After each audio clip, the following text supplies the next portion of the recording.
Hello guys, എന്തൊക്കെയുണ്ട് വിശേഷം? Childish character എന്ന് പറഞ്ഞ് എന്നെ കളിയാക്കില്ല എന്നുണ്ടെങ്കിൽ ഞാനൊരു കാര്യം പറയാം കേട്ടോ. ഈ ഒരു ഐറ്റം വാങ്ങിച്ചപ്പോൾ മുതൽ ആകെ മൊത്തം ഒരു എക്സൈറ്റ്മെൻ്റ് ആയിരുന്നു. എന്താണെന്ന് അറിയില്ല, കേതിന് വാങ്ങിച്ചാണെങ്കിലും കേതിനേക്കാളും എക്സൈറ്റ്മെൻറ്റ് ഇതെൻ്റെ ഒരു ഫേവറേറ്റ് ഐറ്റം ആണ് കേട്ടോ. ബബിൾ ഗൺ, നമ്മുടെ കുഞ്ഞു കുഞ്ഞു കൊമ്മളകളൊക്കെ വരില്ലേ, ഈ ഒരു ഐറ്റം കേതിന് വാങ്ങിച്ചാണെങ്കിലും ഞാനും കേതിനും കൂടെ അടിയായിരുന്നു കേട്ടോ ഇത് യൂസ് ചെയ്യാൻ വേണ്ടി. എന്താണെങ്കിലും ഇതുപോലത്തെ ഐറ്റംസ് ഒക്കെ കാണുമ്പം എന്താണെന്നറിയില്ല, എൻ്റെ ഉള്ളിൽ ഉറങ്ങിക്കിടക്കുന്ന ആ ഒരു കുട്ടിത്വം ഉണ്ടല്ലോ, ചൈൽഡിഷ് ക്യാരക്ടർ എന്നൊക്കെ നിങ്ങൾക്ക് പറയാം, അതെൻ്റെ പുറത്തേക്ക് വരും. ഇങ്ങനത്തെ ഐറ്റംസ് ഒക്കെ വാങ്ങുമ്പോൾ ഞാനും കേതൻ തമ്മിൽ അടിയിടുമ്പോഴത്തേക്കും എൻ്റെ ഹസ്ബൻഡ് ചോദിക്കുന്ന ഒരു സ്ഥിരം ചോദ്യം ഉണ്ട് കേട്ടോ, എന്ത് വാടി, ശരിക്കും നീയാണോ കുട്ടി അതോ അവനാണോ എന്ന്. ശരിക്കും പറഞ്ഞാൽ എത്ര മസിൽ പിടിച്ച് നടന്നാലും എല്ലാവരും ഉള്ളിൽ കാണുമല്ലേ ഉറങ്ങിക്കിടക്കുന്ന ആ ഒരു കുഞ്ഞു മനസ്സ്. ശരിക്കും നമ്മുടെ ഫേവറേറ്റ് ആയിട്ടുള്ള ചില ഐറ്റംസ് ഒക്കെ കാണുമ്പോഴായിരിക്കും അതിങ്ങനെ പുറത്തേക്ക് വരും. എല്ലാവർക്കും കാണുമല്ലേ ഇത് കണക്ക് എന്തെങ്കിലുമൊക്കെ ഫേവറേറ്റ് ഐറ്റംസ്.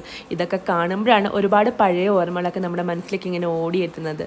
അതൊക്കെ ഇരിക്കട്ടെ, നിങ്ങളുടെ ഫേവറേറ്റ് എന്താണ്?